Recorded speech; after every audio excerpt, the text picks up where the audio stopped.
Miss, nag-iinsulto ka ba? Anong tingin mo sa akin? Aanga-anga? Sir, hindi naman po sa gano'n.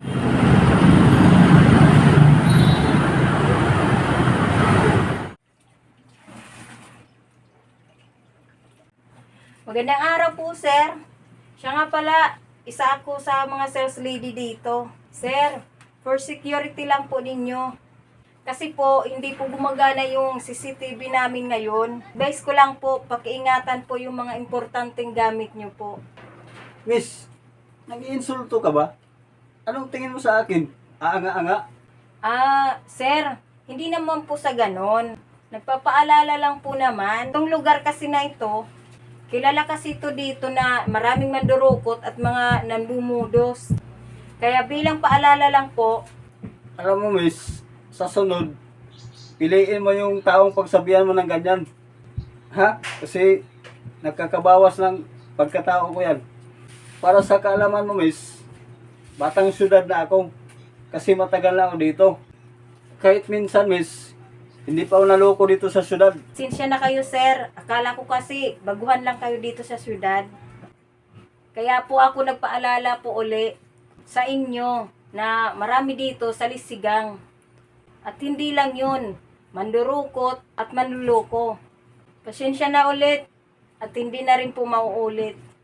O siya, sige, miss. I-assist mo na lang ako. Kailangan ko, miss, ng Bluetooth speaker.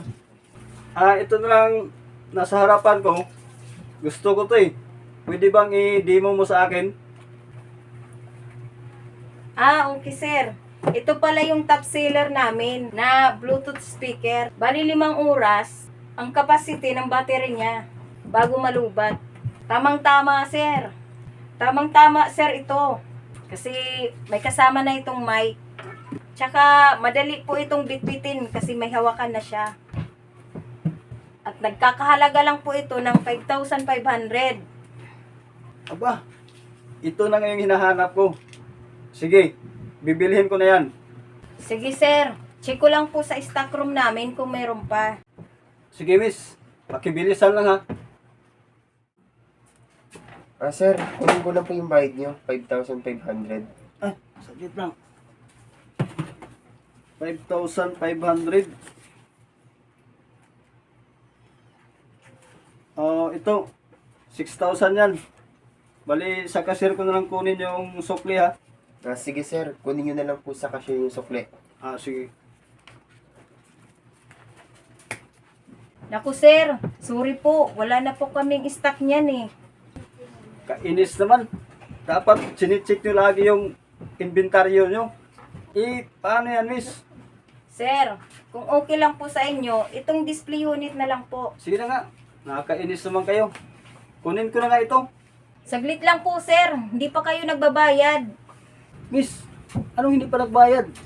Kinuha na nga sa akin kanina eh. Kinuha na nga sa akin kanina yung bayad.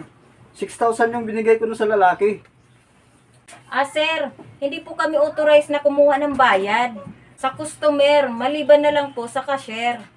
Ha? Sino yung lumapit sa akin? Tapos hiningi yung bayad?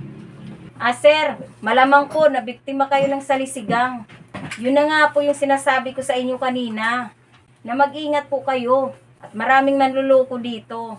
Kaso lang po, pinagalitan nyo pa po ako. Naku po, paano ako makauwi nito? Miss, patawad sa inasal ko kanina. Ang laki ng pagkakamali ko na hindi ako nakinig sa inyo.